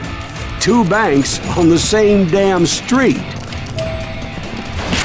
Story was Bob Dalton's girl was always writing him about how he had no ambition. Or you're nobody next to Jesse James, she'd say. Finally, the bastard took his brothers to Coffeeville just to shut her up. Well, the locals recognized the Daltons right off. Before they could get away, half the town took up arms to defend their property. Their first mistake was pulling the job in their own damn hometown.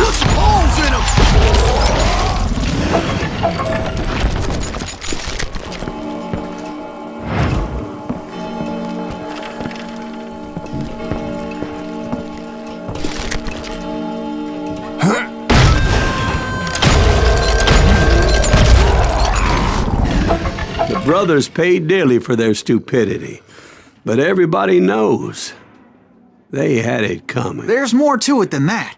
I read all about that day, so I know for a fact that it went down very differently. First of all, it was high noon. A posse of U.S. deputy marshals were on the rooftop across the street. Get ready, boys. They're gonna make a move. The lawmen had been tracking the Daltons for months, and now they finally had them dead to rights. But those boys had a reputation as stone-cold killers, so the marshals took every precaution, knowing they wouldn't go easy. Among them was a bounty hunter feared by many a lawbreaker. The marshals tried to get the Daltons to surrender. They'll give up eventually. We just gotta wait the son of a bitches out. This bounty hunter knew that the brothers were far too proud to ever lay down their guns.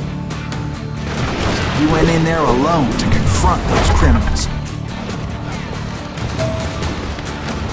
One of the marshals shouted, "Where are you going? Are you crazy?" Hey, where do you think you're going, dumbass? That rifle's mine. But he paid him no mind.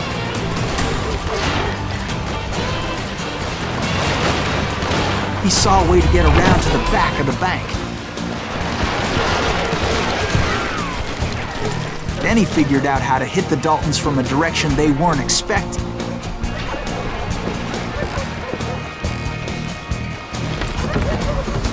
From above. Fortunately, a water tower was right there. A moment later, he was climbing up a steep ladder, laughing at danger as he did. It was brave men like him who risked their lives to tame this wild country.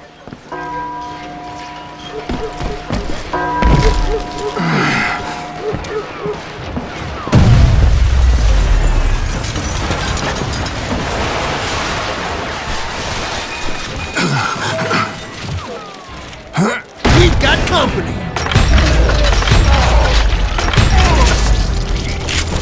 Heroic men like him, who did what other men couldn't or wouldn't to make this country free.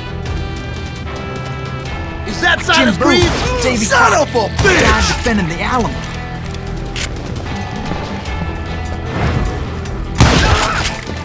That's right. Run!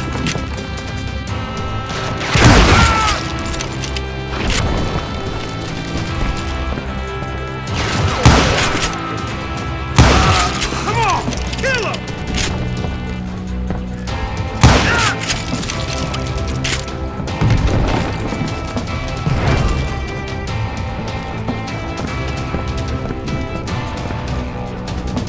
Over there!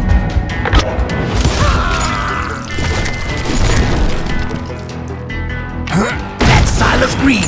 What the hell? Blank, blank! He came away victorious, taking down those thieving Daltons.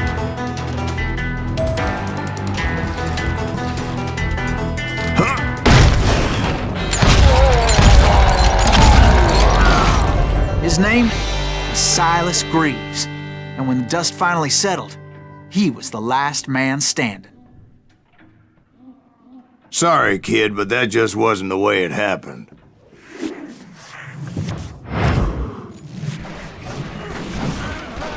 It was early evening, not high noon.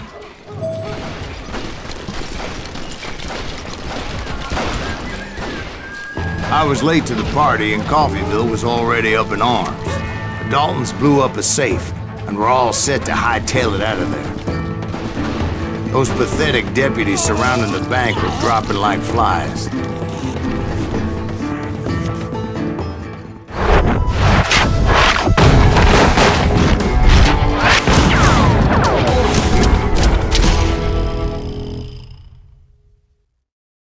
I had been tracking those jokers for months, waiting for them to do something reckless. And finally, they did. Those stupid bastards decided to rob two banks at the same time in the same town where everybody knew them. But they still had friends in Coffeyville.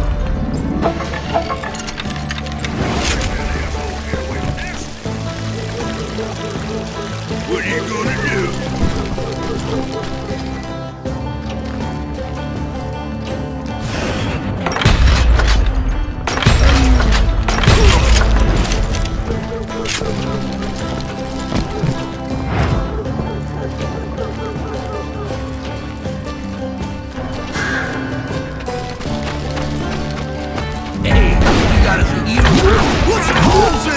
Those friends came after me like a pack of wild dogs, tooth and nail. They were coming at me from all directions. I caught sight of the Daltons running with the money and didn't want to lose them. Problem was, they knew the town better than I did. And to top it off, I found myself in the middle of another shootout entirely. Did the Daltons hole up in somebody's house? No, it was the Smiths, I believe. They were cousins of the Daltons, and they were shooting at the Browns, who were shooting at the Daltons, which wasn't any surprise, because those two families have been feuding forever. And since the Joneses are related to the Browns, they shot at the Smiths, pissing off the Heimhoffers, whose daughter recently married a Smith. Well, bullets were flying every which way as all the old feuds in Kansas caught fire all at once. There was a hell of a lot of pissed off people in Coffeyville that day. But that's just the way life is sometimes. Shit happens.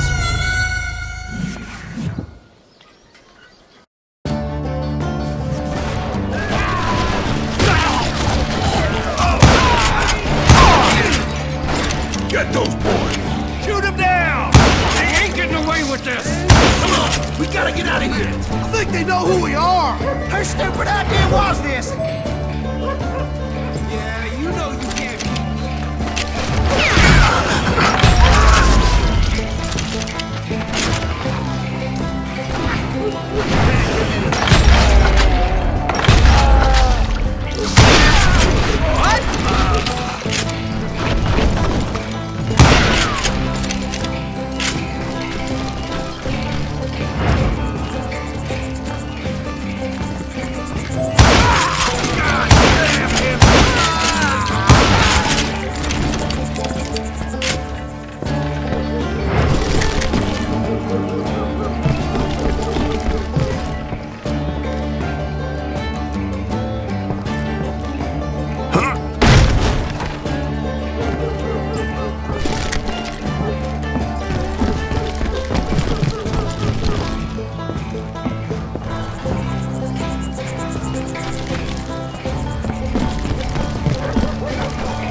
The Dalton boys knew I would never give up. Those Daltons weren't the sharpest knives in the drawer, but they always stood together. They set a trap to slow me down and allow at least two of them to escape. The third brother stayed behind to plant me, just in case that trap of theirs didn't work.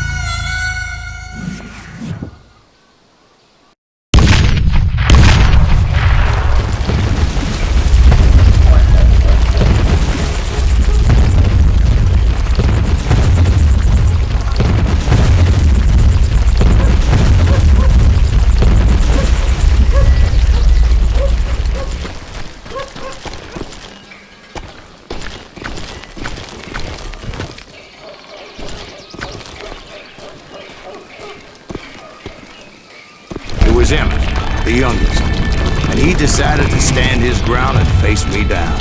I ain't afraid of you, Silas Reeves. This is where it is for you. He was determined to protect his brothers, and I understood how he felt. Taking me on all by his lonesome wasn't exactly a recipe for a long life. I'm gonna plant you where you stand.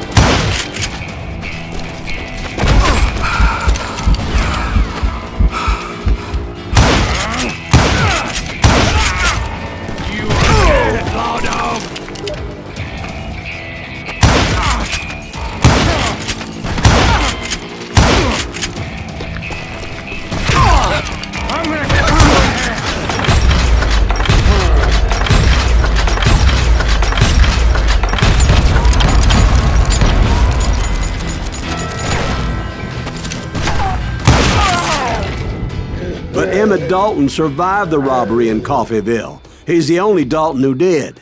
They say he was shot 23 times. Well, Dwight, who do you think put all those damn holes in him?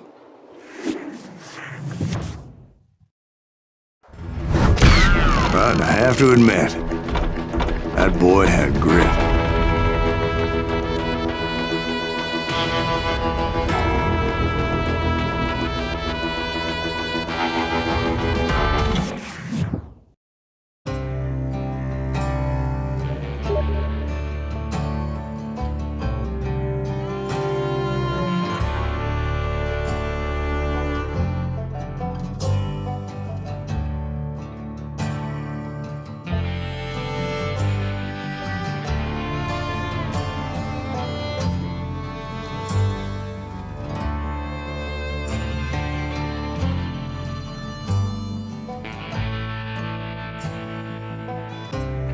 beso en cositas, lo dejo acá.